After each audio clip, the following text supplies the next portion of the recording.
Love ജിഹാദിനെ കുറിച്ചുള്ള വാർത്തകളും സംവാദങ്ങളും സജീവമാവുകയാണ്. PC ജോർജിന്റെയും Sean ജോർജിന്റെയും കണക്കുകൾ പലരെയും അമ്പരപ്പിച്ചു, ചിലരെ ചിന്തിപ്പിച്ചു. ലവ് ജിഹാദ് എന്നൊരു വാചകം കേരളത്തിൽ ആദ്യമായി പരാമർശിച്ച കേസെന്ന് പറയുന്നത് 2009 ഷഹൻഷാ സിറാജുദ്ദീൻ കേസായിരുന്നു.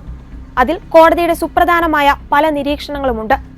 എന്നാൽ ലവ് ജിഹാദ് എന്നൊരു ഓർഗനൈസേഷൻ ഉണ്ടോ, ആ പേരിൽ മതപരിവർത്തനം നടത്തുന്നുണ്ടോ എന്ന ചോദ്യത്തിന് ഇല്ല എന്നാണ് ഉത്തരമെങ്കിലും മതപരിവർത്തനം നടക്കുന്നുണ്ട് എന്നതിന്റെ വ്യക്തമായ സൂചനകൾ 2009 justice KT Sankaran bail application number 5288 കാണാൻ സാധിക്കും.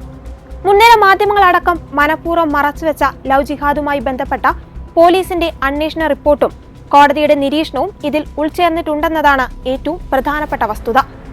പേജ് നമ്പർ 12 മുതൽ 21 വരെയുള്ള റിപ്പോർട്ട് പരിശോധിച്ചാൽ ഒരു 4000ന്റെ കണക്കു കാണാം. കോടതിയുടെ ആവശ്യപ്രകാരം പോലീസ് നടത്തിയ അന്വേഷണത്തിൽ 2009 November 9 director general of police seal ചെയ്ത കവറിൽ സമർപ്പിച്ച റിപ്പോർട്ടാണിത്. പ്രേമം നടിച്ച് മതപരിവർത്തനം നടത്തിയതായി ബെയിൽ ആപ്ലിക്കേഷനിൽ കോടതി നിരീക്ഷിക്കുന്നുണ്ട്. 4 വർഷത്തിനിടയിൽ 2007നും 2009നും ഇടയിൽ മതപരിവർത്തനം നടത്തിയവരുടെ എണ്ണം 3000നും 4000നും ഇടയിലാണ്.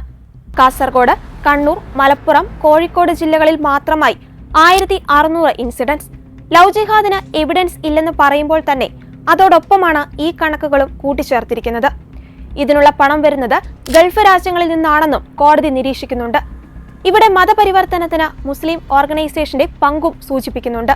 കോളേജുകൾ കേന്ദ്രീകരിച്ച് മതപരിവർത്തനത്തിനായി Muslim youth forum, popular front of India, national democratic front, തസ്രീൻ മില്ലറ്റ് അങ്ങനെ ഒരേ ലക്ഷ്യത്തിനായി പ്രവർത്തിക്കുന്ന ഒട്ടനവധി സംഘടനകൾ.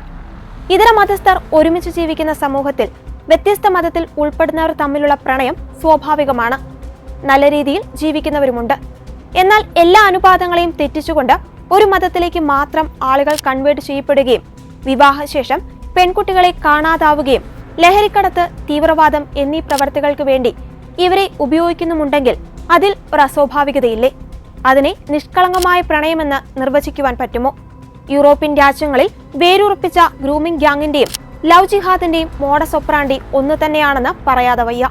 14 വയസ്സിന് താഴെയുള്ള വെള്ളക്കാരായ പെൺകുട്ടികളെയാണ് അന്ന് അവർ ലക്ഷ്യം വെച്ചിരുന്നതെങ്കിൽ ഇപ്പോൾ കേരളത്തിൽ പേരിനൊരു പേരുമാറ്റം. അന്ന് 1400-ലധികം കേസുകൾ റിപ്പോർട്ട് ചെയ്തിട്ടും ഭരണകൂടം അനങ്ങിയില്ല.